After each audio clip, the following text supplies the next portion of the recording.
ब्रह्मांड ही सब कुछ है। समय, स्पेस और मैटर सब कुछ इसी में समाहित है। हमारी पृथ्वी इस ब्रह्मांड में चट्टान का घूमता हुआ एक कण भर है, जो हमारी मिल्की वे गैलेक्सी में मौजूद 200 अरब तारों में से एक का चक्कर काट रही है।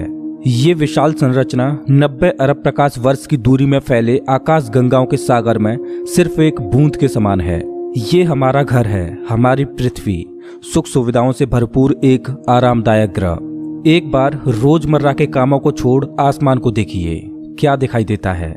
आसमान में फैली एक विशाल काली चादर में टिमटिमाते हुए तारे कितने खूबसूरत लग रहे हैं। रात में हम जिन तारों को देख पाते हैं वो सब हमारी मिल्की वे गैलेक्सी के एक छोटे से पैच के तारे हैं। हमारी गैलेक्सी में हम यहाँ रहते हैं और रात के समय में हमें सिर्फ इस छोटी सी जगह के तारे दिखाई देते हैं। कितनी विशाल है हमारी गैलेक्सी, लेकिन क्या ब्रह्मांड के सापेक्ष में हमारी गैलेक्सी का कोई अस्तित्व है? नमस्कार दोस्तों, मैं हूं श्याम तोमर। स्वागत करता हूं आपका इस एपिसोड में, जिसमें हम ब्रह्मांड के आखिरी छोर तक का सफर करेंगे। तो अपनी सीट बेल्ट बांध लीजिए, क्योंकि हमारा ये सफर बहुत ही रोमांचक और खतरों से भरा होने वाला है। तो चलिए पृथ्वी की सतह से उड़ान भरते हैं और ब्रह्मांड के आखिरी छोर की ओर चलते हैं। जैसे जैसे हम पृथ्वी की सतह से ऊपर उठते जा रहे हैं, वैसे वैसे हमें पृथ्वी की सतह ब्लू स्फीयर की तरह दिखने लगी है। यह है इंटरनेशनल स्पेस स्टेशन, इंसानों द्वारा स्पेस में बनाई गई सबसे बड़ी चीज।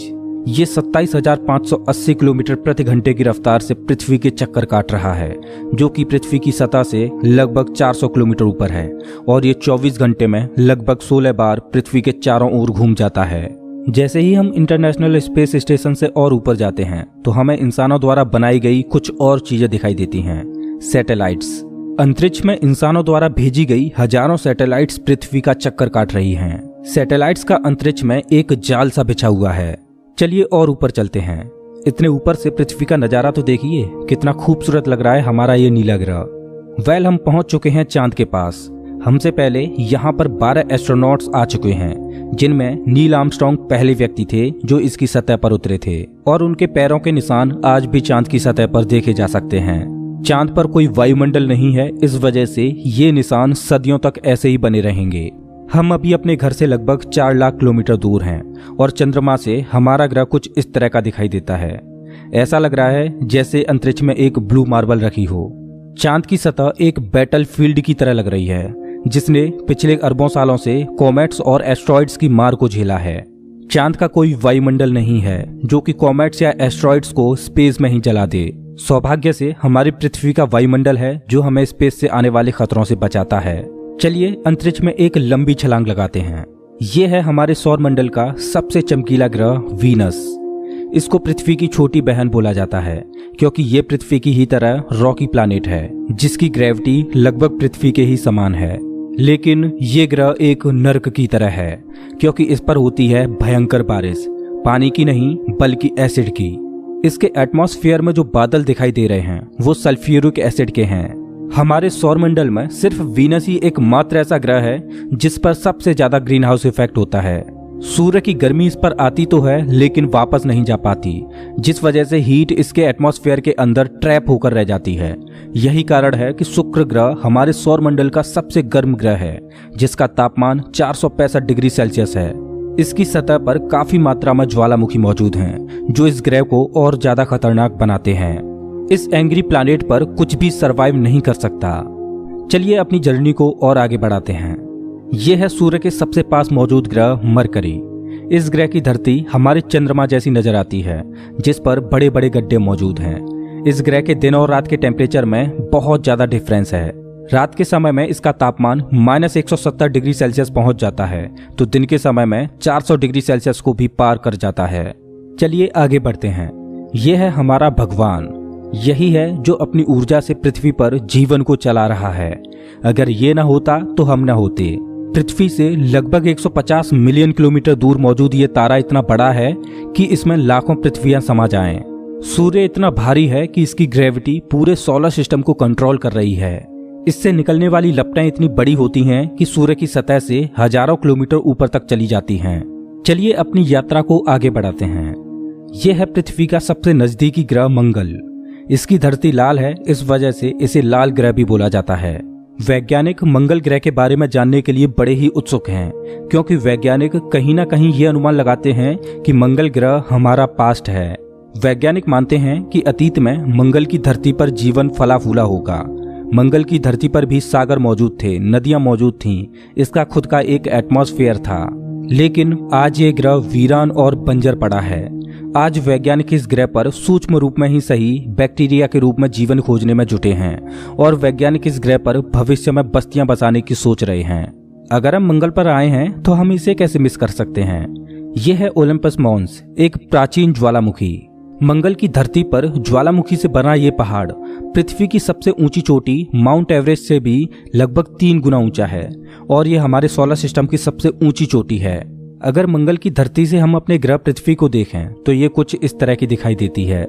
अब आगे की यात्रा थोड़ी सी डरावनी होने वाली है, क्योंकि अब हम एस्ट्रॉयड बेल्ट में प्रवेश कर रहे हैं, जो कि मंगल और बृहस्पति ग्रह के बीच मौजूद है। इसमें मौजूद हैं बड़ी बड़ी और विशालकाय चट्टानें, जो कि सूर्य के चारों ओर घूम रही हैं। इस एस्ट्रॉयड बेल्ट में इतनी बड़ी बड़ी चट्टानें मौजूद हैं कि अगर ये सब आपस में मर्ज हो जाएं, तो इनसे एक बड़े ग्रह का निर्माण हो सकता है। इस बेल्ट में इतने बड़े बड़े एस्ट्रॉयड्स मौजूद हैं कि इन पर एक बड़ा शहर बसाया जा सके। जैसा कि हम जानते हैं कि 4.5 बिलियन साल पहले हमारे सौर मंडल में ग्रह बने, लेकिन एस्ट्रॉयड बेल्ट में मौजूद ये मलबा जैसा का तैसा रह गया। एस्ट्रॉयड बेल्ट में मौजूद मलबा एक प्लैनेट बन सकता था, लेकिन एक बड़ी शक्ति ने इस मलबे को प्लैनेट नहीं बनने दिया, और वो शक्ति थी जुपिटर। जुपिटर की हाई ग्रेविटी ने एस्ट्रॉयड बेल्ट के एस्ट्रॉयड्स को प्लैनेट नहीं बनने दिया। जुपिटर हमारे सोलर सिस्टम का सबसे बड़ा प्लैनेट है और इसके ढेर सारे चंद्रमा हैं। ये इतना बड़ा है कि हमारे सोलर सिस्टम के अन्य सभी प्लैनेट्स को मिलाकर भी इतना बड़ा ग्रह नहीं बनाया जा सकता। ये है जुपिटर का ग्रेट रेड स्पॉट। ये लाल धब्बा जुपिटर की सतह पर सदियों से चला आ रहा है। ये एक विशाल तूफान है। ये रेड स्पॉट इतना बड़ा है कि इसमें 3 पृथ्वियां आ जाएं। जुपिटर एक गैसीय प्लैनेट है, इस वजह से इसकी सतह पृथ्वी की तरह ठोस नहीं है। अगर आप जुपिटर की सतह पर उतरे तो आप इसकी सतह पर खड़े नहीं हो सकते, बल्कि सीधे इसके अंदर चले जाओगे। जुपिटर जितना वायलेंट और विनाशकारी है, वहीं इसके चंद्रमा जीवन के पनपने के लिए आइडियल साबित होते हैं।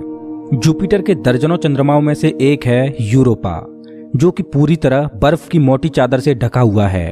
वैज्ञानिक मानते हैं कि यूरोपा की सतह पर जमी हुई बर्फ के नीचे पानी तरल रूप में मौजूद है। इस पर पानी का तरल रूप में होना जीवन के होने की संभावनाओं को बढ़ा देता है।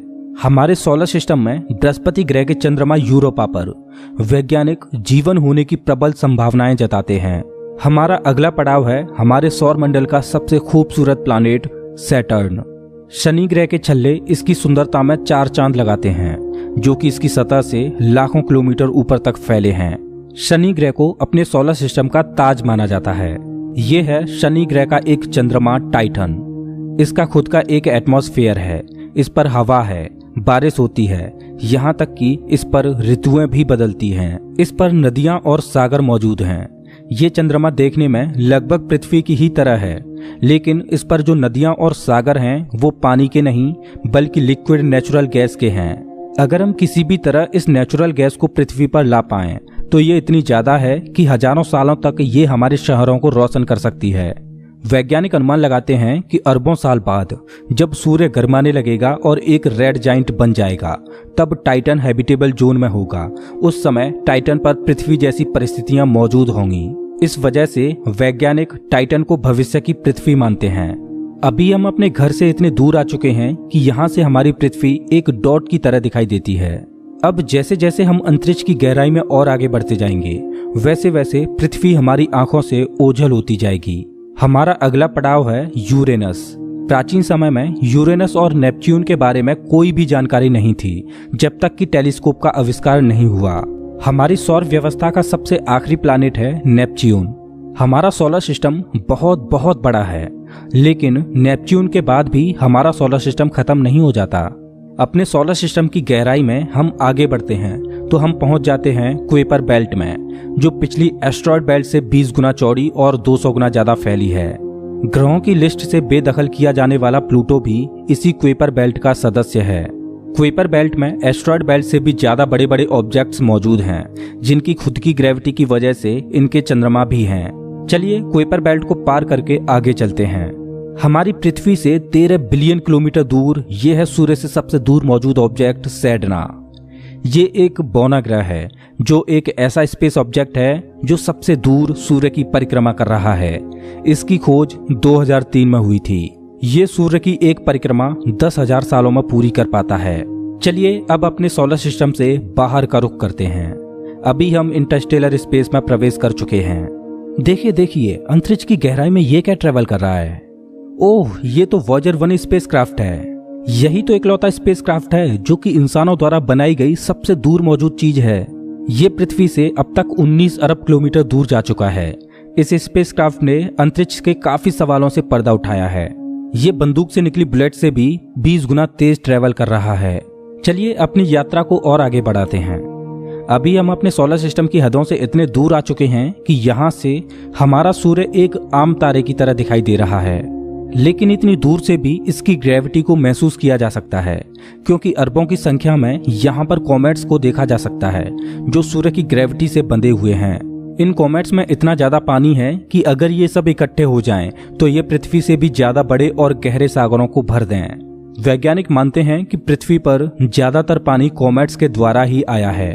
पेंसपर्मिया थ्योरी के अनुसार पृथ्वी पर जीवन कॉमेट्स के द्वारा ही धरती पर आया। अंतरिक्ष में तैर रही इन छोटी छोटी बर्फीली चट्टानों में जीवन सूक्ष्म रूप में बैक्टीरिया की फॉर्म में मौजूद हो सकता है। कॉमेट्स का एक विशाल बादल हमारे सौर मंडल को घेरे हुए है, जिसे ऑर्ट क्लाउड बोला जाता है। ऐसा माना जाता है कि ये ऑर्ट क्लाउड हमारे सौर मंडल की ग्रेविटी की आखिरी सीमाओं पर है। इसके बाद सूरज की ग्रेविटी कमजोर पड़ने लगती है, जिस वजह से इसके बाद सूरज का खिंचाव बहुत कम रह जाता है। अब यहाँ से आगे की यात्रा एक अननोन और रहस्यमयी स्पेस में होगी, जहाँ घुप अंधेरा है। यहाँ इतना अंधेरा है कि हम अपनी आंखों से भी कुछ भी नहीं देख पाएंगे। यहाँ देखने के लिए हमें इंफ्रारेड विजन की जरूरत पड़ेगी। हम अपनी पृथ्वी से बहुत बहुत बहुत दूर आ चुके हैं, लेकिन ब्रह्मांड के सापेक्ष में ये हमारा एक मामूली सा स्टेप है। यहाँ से हमें चारों ओर अरबों तारे दिखाई दे रहे हैं, लेकिन अभी हम सबसे नजदीकी तारामंडल की ओर बढ़ रहे हैं। ये है हमारा पड़ोसी सोलर सिस्टम।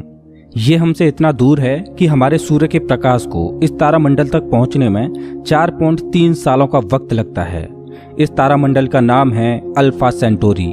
इस तारामंडल में 3 तारों का समूह है, जिनमें अल्फा सेंटोरी ए और अल्फा सेंटोरी बी तारे आपस में बाइनरी स्टार सिस्टम के तहत जुड़े हुए हैं। इस तारामंडल में प्रॉक्सिमा सेंटोरी बी नामक ग्रह मौजूद है, जो पृथ्वी की ही तरह हैबिटेबल जोन में है और इस ग्रह पर एलियन लाइफ मौजूद हो सकती है।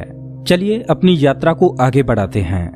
पृथ्वी से हम 10 प्रकाश वर्ष दूर आ चुके हैं और हमारे सामने ये एक बेबी स्टार है, जिसने अभी अपना जीवन शुरू ही किया है और इस तारामंडल में अभी ग्रहों का जन्म होना बाकी है।